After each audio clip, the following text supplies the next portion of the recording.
سلام وہی ہے، تکبیر وہی ہے، سب کچھ وہی ہونے کے بعد یہ انسان کی نماز باطل کیسے ہوئی؟ یہ باطل ہوئی مفہوم عبادت سے ہٹنے کی وجہ سے۔ یعنی آقا جو تم سے طلب کر رہا ہے، تم نے اس کو یہاں پر چھوڑ دیا ہے، اس کی وجہ سے کیا ہوا؟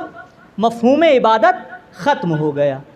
اور یہی مفہوم عبادت انسان کو انسان بناتا ہے، اور جب مفہوم عبادت انسان کو نہ پتہ ہو تو ساری یہی نمازیں انسان کے منہ پر مار دی جائیں گی اور قبول نہیں کری جائیں گی۔ ایک صلوات پڑھیں محمد و آل محمد پر۔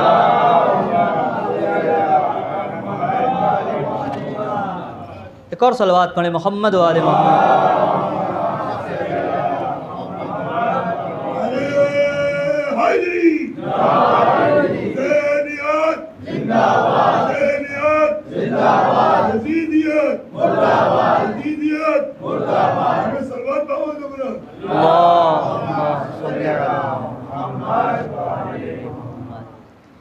عبادت کا مفہوم انسان سمجھے کہ فقط یہ عبادتیں نہیں ہیں، بلکہ ہر وہ کام کہ جس میں قصد قربت شامل ہو جائے وہ عبادت بن جایا کرتی ہے۔ یعنی آقا کی مرضی کس کام میں ہے، اس کام میں اپنے آپ کو صرف کر دینا عبادت کہلاتا ہے۔ آپ کے سامنے ایک حکایت پیش کرتا چلوں کہ ایک شخص تھا کہ جو اوباش تھا، جس کو ہماری اور آپ کی زبان میں گنڈا کہا جاتا ہے۔ ایسا شخص جب اس کو ایک دن یہ معلوم ہوا کہ وہ مرنے والا ہے تو اس نے اپنی ماں کو قریب بلایا، اور قریب بلانے کے بعد کہا کہ اے ماں، میں یہ جانتا ہوں کہ جب میں مر جاؤں گا تو کوئی شخص میرے لیے طلب مغفرت نہیں کرے گا، کیونکہ میں نے کسی کے ساتھ اچھا نہیں کیا، میں نے کبھی کسی کا بھلا نہیں چاہا۔ اگر میں مر گیا تو مجھے معلوم ہے کہ میرے لیے کوئی دعا نہیں کرے گا، کوئی شخص میرے لیے دعائے مغفرت نہیں کرے گا۔ میری وصیت یہ ہے کہ جب میں مر جاؤں تو تم باہر کسی کو خبر مت کرنا، بلکہ کرنا یہ کہ میرے پاؤں میں رسی باندھنا، اور باندھنے کے بعد گھر کے صحن میں گھمانا، اور گھمانے کے بعد میری لاش کے اوپر میری میت کی طرف اشارہ کرنا، اور اشارہ کر کے یہ کہنا کہ یہ شخص بڑا طاقتور تھا، یہ شخص اس کو بہت گھمنڈ تھا۔ اب وہ شخص مر گیا، اس کی ماں نے وصیت پر عمل کیا، لیکن ماں ہے کس دل سے کرتی؟ آخر میں وصیت تھی بیٹے کی، تو ماں نے بیٹے کے پاؤں میں رسی باندھی۔ رسی باندھنے کے بعد ماں نے چاہا کہ اپنے بیٹے کو صحن میں گھسیٹے۔ ابھی ماں نے یہ ارادہ کیا تھا کہ آسمان اور زمین کے درمیان سے ایک ندا آنے لگی کہ اے شخص، اے خاتون، میرے اس بندے کی توہین مت کر۔ یہ صدا کس کی تھی؟ یہ اللہ کی صدا تھی۔ اب ذرا سا یہاں پہ تصور کیجئے عزیزوں کہ خدا اپنے بندوں سے کس طریقے سے محبت کر رہا ہے۔ جب اللہ اپنے بندوں سے اس طریقے سے محبت کر رہا ہے تو وہ کتنا بدقسمت بندہ ہوگا کہ جو اپنے سارے عمل کرتا رہے لیکن اس کے عمل میں خلوص نہ ہو۔ ایک صلوات پڑھیں محمد و آل محمد پر۔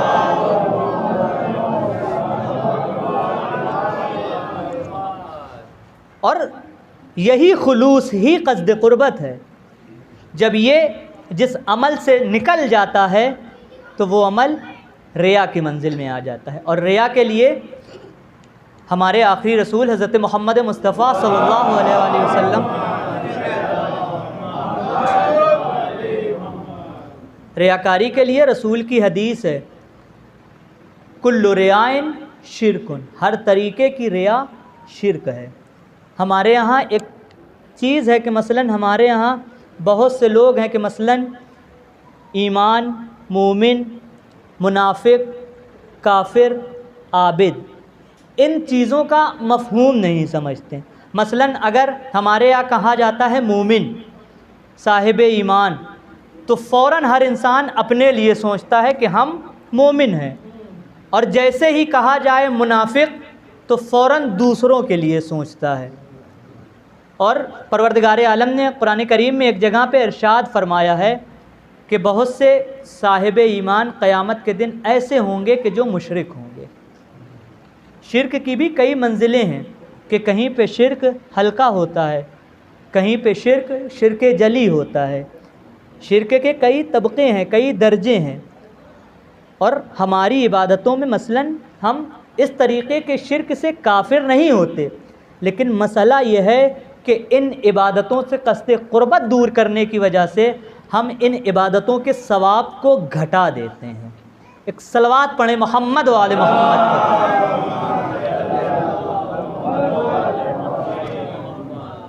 عبادت کا اصل مفہوم یہ ہے کہ ہر عبادت میں مخلص ہونا چاہیے انسان کو۔ اور ایک چیز اور آپ کے سامنے بیان کرتا چلوں، اللہ نے، اہل بیت نے ہم سے کثرت عبادت نہیں مانگا ہے، ہم سے یہ نہیں کہا ہے کہ زیادہ عبادت کرو، بلکہ کیا کہا ہے؟ جتنی عبادت کرو کم کرو لیکن خالص کرو۔ خالص عمل کیا کرتا ہے؟ انسان کی روح کو تقویت بخشتا ہے، انسان کی روح کو مضبوط کرتا ہے۔ ہمارے یہاں مثلاً ماحول میں یہی چیز ہے کہ مثلاً ہم جب کوئی چیز ملاوٹ والی کھاتے ہیں تو کیا ہوتا ہے؟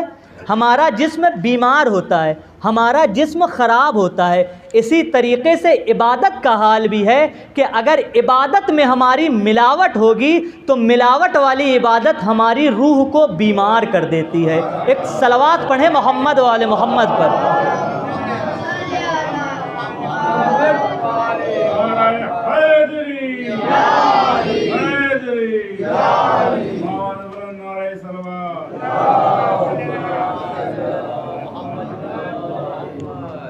اور کہیں نہ کہیں بہت حد تک ہمارا معاشرہ آج کے اس ماحول میں اس بیماری میں مبتلا ہے کہ شاذ و نادر کم ہی لوگ ملتے ہیں کہ جن کے عمل میں دکھاوا نہ ہو۔ مثلاً کسی کی آواز اچھی ہے تو وہ یہ سوچتا ہے کہ ہمیں لوگ سنیں، بلکہ ہمارا ہدف کیا ہونا چاہیے کہ ہمیں سیدہ سنیں۔ ہمارا ہدف کیا ہونا چاہیے؟ ہمیں خدا سنیں۔ ہمارا ہدف یہ ہونا چاہیے کہ ہم سے امام حسین اس عمل کی وجہ سے راضی ہو جائیں۔ اور یہ ساری اللہ کی وہ نعمتیں ہیں کہ جس پر شکر نہ کرنے کی وجہ سے یہ نعمتیں انسان سے چھننے لگتی ہیں۔ اور دعائے کمیل میں بھی ایک جملہ ہے کہ کچھ گناہ انسان کے ایسے ہوتے ہیں کہ جن کی وجہ سے انسان کے پاس آئی ہوئی نعمتیں بدل جایا کرتی ہیں۔ اللہم اغفر لی الذنوب التی تغیر النعم، اے پروردگار میرے ان گناہوں کو معاف کرنا کہ جن کی وجہ سے آنے والی نعمت بدل جایا کرتی ہے، پلٹ جایا کرتی ہے۔ ایک صلوات پڑھیں عظمت آل محمد۔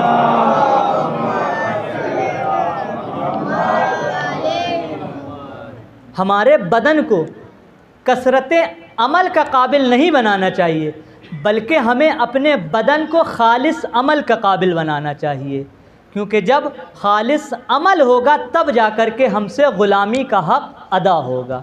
اگر عمل ہمارا خالص نہیں ہوگا تو ہم سے حق غلامی ادا نہیں ہو سکتا۔ یہی وجہ تھی کہ کچھ لوگ رسول کے ساتھ رہنے کے باوجود بھی حق غلامی نہ ادا کر سکے۔ کیوں نہ ادا کر سکے؟ کیونکہ وہ کثرت عبادت کے قائل تھے، خالص عبادت کے قائل نہیں تھے۔ اگر خالص عبادت کے قائل ہوتے تو صلح حدیبیہ میں جب رسول نے محمد ابن عبداللہ لکھا تھا تو لوگوں کو اس پر شک نہیں ہونا چاہیے، بلکہ یہ سوچنا چاہیے کہ اگر رسول نے لکھا ہے تو صحیح لکھا ہوگا۔ لیکن جب انسان غلامی کے مفہوم کو نہیں سمجھ پاتا تو رسول کے اوپر بھی شک کرتا ہے، امام کے اوپر بھی شک کرتا ہے، اور پھر امام کو میدان میں تنہا چھوڑ کر کے چلا جاتا ہے۔ ایک واقعہ آپ کی خدمت میں عرض کرتا چلوں کہ اگر انسان غلامی کا مفہوم نہ سمجھ پائے تو نبی کے ساتھ رہ کر کے بھی وہ عبادت کو نہیں سمجھ سکتا۔ ایک شخص حضرت عیسیٰ علیہ نبینا کے ساتھ تھا. حضرت عیسیٰ جیسے نبی کا ساتھی ہے, اولو العزم نبی. حضرت عیسیٰ کے ساتھ ہیں, دونوں ساتھ میں جا رہے ہیں. راستے میں ایک مقام پہ پہنچے, حضرت عیسیٰ کو بھوک لگی. حضرت عیسیٰ نے اس شخص سے کہا کہ اے شخص, تمہارے پاس کتنے روپے ہیں, تمہارے پاس کتنے درہم یا دینار ہیں؟ تو اس نے کہا کہ میرے پاس 2 دینار ہیں. تو حضرت عیسیٰ نے کہا کہ میرے پاس 1 دینار ہے. ایسا کرو, یہ تم 3 دینار لے کر کے چلے جاؤ اور جانے کے بعد اس سے 3 روٹیاں لے آنا. وہ شخص وہ 3 درہم لے کر کے چلا, اس نے 3 روٹیاں خریدیں.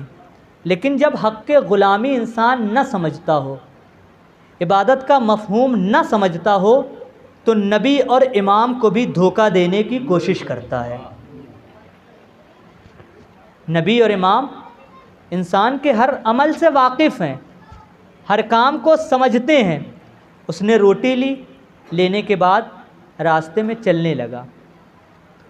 اس نے سوچا کہ میں نے 2 درہم دیے تھے, اگر میں اس کو لے کر کے حضرت عیسیٰ کے پاس جاؤں گا تو ہم 2 لوگ ہیں, حضرت عیسیٰ اس میں فیصلہ یہ کریں گے کہ 1.5 روٹی دونوں کو دے دیں گے. میرے 2 درہم ہیں, میری آدھی روٹی حضرت عیسیٰ کے پاس چلی جائے گی, مجھے کوئی فائدہ نہیں ہوگا. تو وہ شخص کرتا یہ ہے کہ 1 روٹی راستے میں کھا لیتا ہے. کھانے کے بعد حضرت عیسیٰ کے پاس پہنچتا ہے. حضرت عیسیٰ پوچھتے ہیں کتنی روٹی لائے؟ تو اس نے کہا کہ 2 روٹی لائے. 1 روٹی حضرت عیسیٰ نے لی, 1 روٹی اس شخص کو دی, دونوں نے روٹی کھائی. تھوڑی دیر آگے بڑھے کہ راستے میں ایک دریا آیا. حضرت عیسیٰ پانی کے اوپر چلنے لگے اور پانی کے اوپر چل کر کے دریا کو پار کیا. پھر حضرت عیسیٰ نے کہا کہ تم بھی آ جاؤ. تو نبی کے کہنے کی وجہ سے وہ شخص بھی پانی کے اوپر چل کر کے دریا کو پار کر کے حضرت عیسیٰ کے پاس پہنچتا ہے. اب وہ حضرت عیسیٰ سے یہ جملہ کہتا ہے کہ اے نبی خدا, پانی کے اوپر چلا بھی لیکن میرے پاؤں گیلے نہیں ہوئے, اب میری معرفت میں اور زیادہ اضافہ ہو گیا. جیسے ہی یہ جملہ اس شخص نے کہا, پھر حضرت عیسیٰ نے پوچھا کہ اے شخص بتا کہ تو کتنی روٹی لایا تھا؟ پھر وہ کہتا ہے کہ میں 2 روٹی لایا تھا. پھر وہ شخص حضرت عیسیٰ کے ساتھ آگے چلتا ہے. راستے میں پھر دونوں کو بھوک لگتی ہے, تو حضرت عیسیٰ ایک ہرن کی طرف اشارہ کرتے ہیں. اشارہ کرنے کے بعد اس کو اپنے قریب بلاتے ہیں. قریب بلانے کے بعد اس ہرن کو ذبح کرتے ہیں. ذبح کرنے کے بعد اس کا گوشت بناتے ہیں, دونوں لوگ کھاتے ہیں. پھر اس کے بعد حضرت عیسیٰ اس کی ہڈیوں کو جمع کرتے ہیں. جمع کرنے کے بعد اس ہرن کی کھال میں ڈالتے ہیں اور پھر اس کو ایک ٹھوکر مارتے ہیں اور کہتے ہیں کہ قم باذن اللہ, اللہ کے اذن سے اٹھ جا. وہ گوشت کھایا گیا. کھانے کے بعد پھر وہ ہرن چلا گیا. اب پھر وہ شخص کہتا ہے کہ اے نبی خدا, جو کھایا وہ کیا تھا, جو دیکھا یہ کیا ہے کہ ہرن کا گوشت کھا لیا؟ تو حضرت عیسیٰ کہتے ہیں کہ مجھے اللہ نے یہ طاقت دی ہے. پھر وہ شخص کہتا ہے کہ اے نبی خدا, اب اور زیادہ میری معرفت میں اضافہ ہو گیا.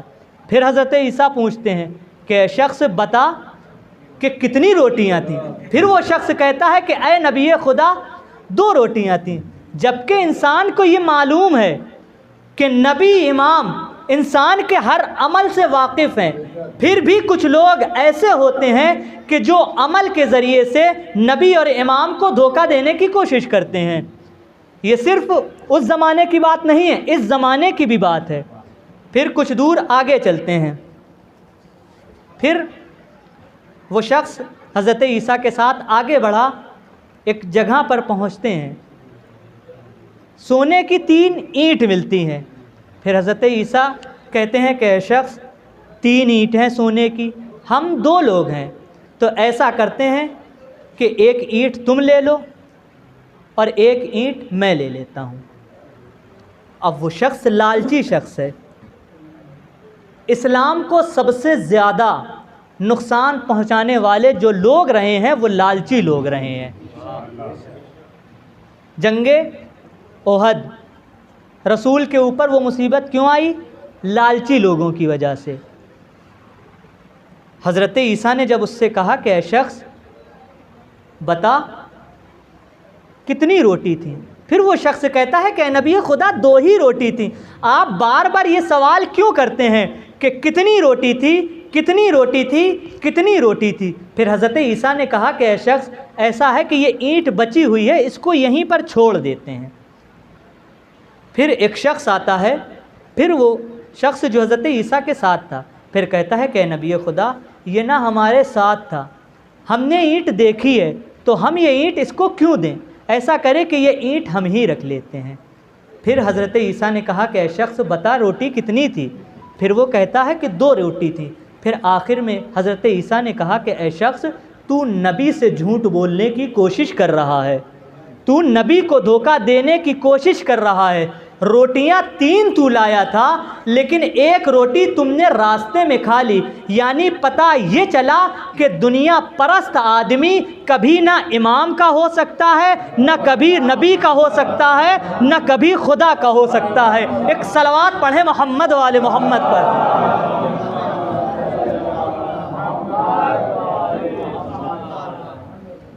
دنیا پرست شخص کبھی کسی کا نہیں ہو سکتا، چاہے وہ اپنے نبی یا امام کا سگا ہی کیوں نہ ہو۔ حضرت آدم سے آپ دیکھ لیں، حضرت آدم کے یہاں حضرت آدم کے بیٹے نے ایک بیٹے کو قتل کر دیا۔ حضرت نوح، زوجہ کو دیکھ لیں، بیٹے کو دیکھ لیں۔ حضرت نوح کہتے رہے بار بار کہ اے بیٹے کشتی پہ آ جاؤ، تمہیں کوئی چیز نجات نہیں دے سکتی۔ تو بیٹا کیا کہتا رہا کہ میں پہاڑ کی چوٹی پر نجات لے لوں گا۔ حضرت یوسف کو دیکھ لیجئے کہ بھائیوں نے مل کر کے حضرت یوسف کو مارنے کی کوشش کری۔ پھر آپ ہمارے رسول کا گھرانہ دیکھ لیجئے کہ کئی بار رسول کے چچاؤں نے بھی کوشش کری کہ رسول کو نقصان پہنچایا جائے۔ رشتہ داری انسان کو بڑا نہیں بنا سکتی، رشتہ داری انسان کو عظمت نہیں بخش سکتی۔ عظمت کون سی چیز بخشے گی؟ عظمت صرف اور صرف انسان کا خلوص اور انسان کو خدا سے غلامی بخشے گی۔ ایک صلوات پڑھ دیں محمد و آل محمد پر۔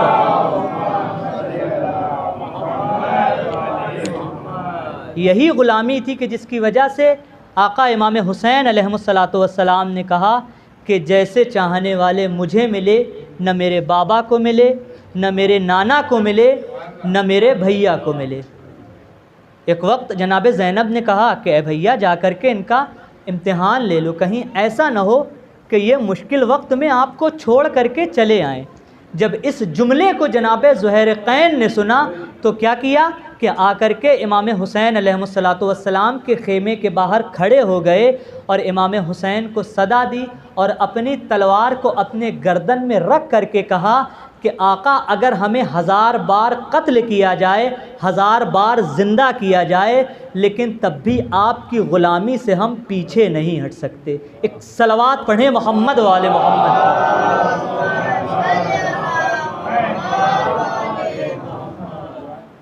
اب ہمیں یا لیتنی کنتو معکم کا جو مطلب ہے وہ یہی سمجھانا ہے دنیا کو کہ ہمیں دنیا سے کچھ لینا دینا نہیں، ہمیں کسی سے کوئی مطلب نہیں، ہمیں صرف اس کاموں سے مطلب ہے کہ جو کام ہمارا آقا ہم سے چاہتا ہے۔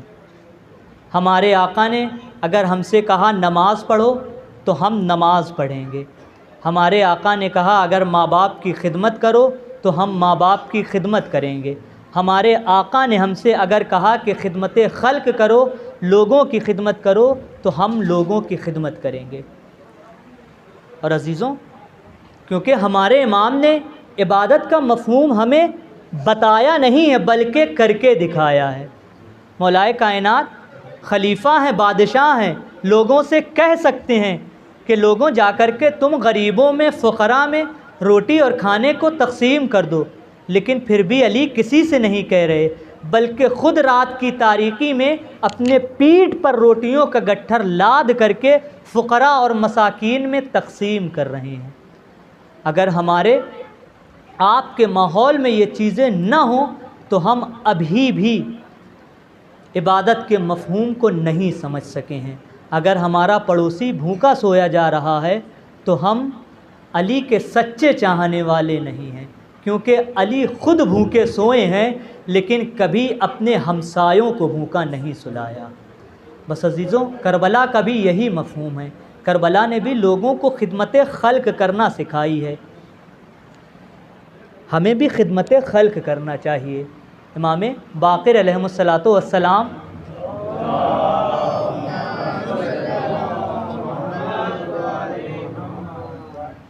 امام باقر علیہ السلام بیان کرتے ہیں کہ جب میں اپنے بابا کو غسل دینے لگا تو میں نے اپنے بابا کی پشت پر گٹھر کے نشان دیکھے۔ وہ نشان دیکھے کہ میرا باپ اپنی پشت پر سامان لاد کر کے فقیروں کو، غربا کو تقسیم کیا کرتا تھا۔ بس عزیزوں، یہ ایام امام سجاد سے منسوب ہیں۔ امام سجاد عابد جن کو کہا جاتا ہے، جنہوں نے دنیا کو عبادت کا مفہوم سکھایا ہے۔ عبادت کا مفہوم امام سجاد کے بغیر ادھورا ہے۔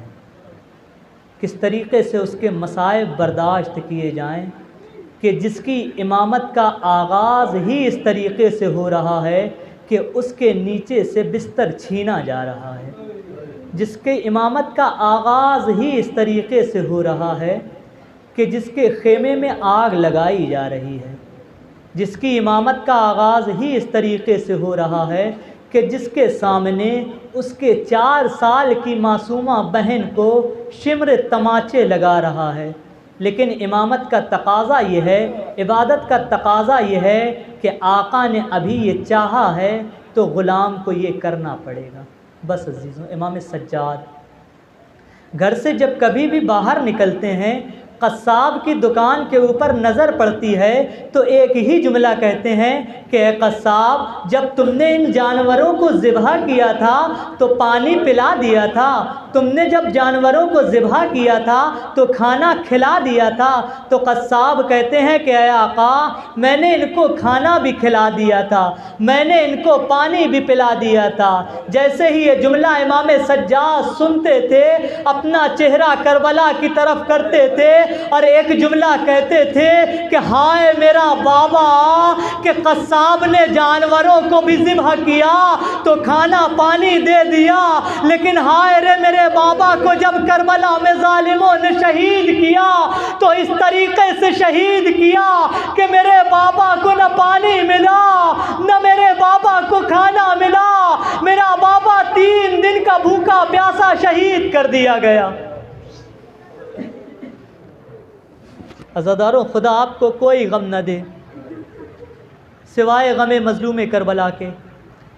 ایک روایت امام باقر علیہ السلام سے کہ امام باقر کہتے ہیں کہ چند مناظر میرے بابا کے لیے بڑے سخت تھے، کہ میرے بابا سے وہ مناظر برداشت نہیں ہوتے تھے۔ پہلا منظر وہ منظر تھا، امام باقر کہتے ہیں کہ ہمیں اس طریقے سے لے جایا گیا شام کے بازار میں، شام کے دربار میں، جس طریقے سے ترک اور دیلم کے غلاموں کو لے جایا جاتا ہے۔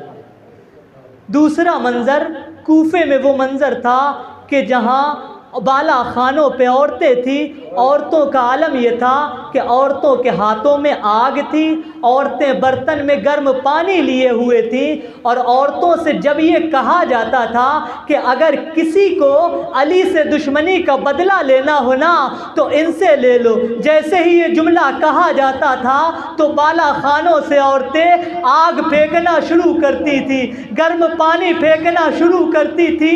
وہ گرم پانی کبھی کسی بیوی کے اوپر پڑتا تھا، کبھی کسی بچے کے اوپر پڑتا تھا، میرے بابا کے اوپر پڑتا تھا۔ میرے بابا کا عالم یہ تھا کہ میرے بابا کے جو گلے میں طوق پڑا ہوا تھا، اس کی وجہ سے میرے بابا کے گلے کا طوق میرے بابا کی گردن کا گوشت کھا گیا تھا۔ وہ طوق جب بھی وہ گرم پانی میرے بابا کے طوق پہ پڑتا تھا تو میرا بابا تڑپ جاتا تھا۔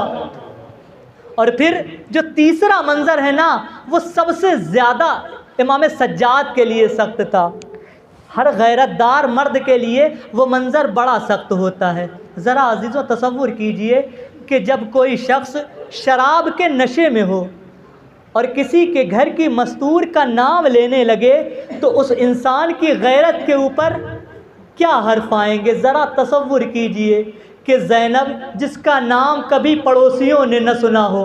امام باقر کہتے ہیں کہ میرے بابا کے لیے وہ منظر بڑا سخت تھا کہ جب شراب کے نشے میں یزید بیٹھا ہوا تھا، بار بار شراب کے نشے میں ایک نام لیتا تھا، زینب زینب زینب. میرا بابا تڑپ جاتا تھا، تڑپ جانے کے بعد اپنا رخ نجف کی طرف کرتا تھا، کرنے کے بعد ایک جملہ کہتا تھا کہ اے دادا علی، جس بیٹی کو آپ نے شہزادیوں کی طرح پالا، ذرا شام میں آ کر کے اپنی بیٹی کی حالت دیکھیے. ایک شرابی ہے کہ جو شراب کے نشے میں دھت ہے، بار بار غیرت دار سجاد کے سامنے آپ کی بیٹی کا نام لیتا ہے. سجاد کی غیرت ہے کہ جو سجاد کو مرنے بھی نہیں دیتی، سجاد کو جینے بھی نہیں دیتی.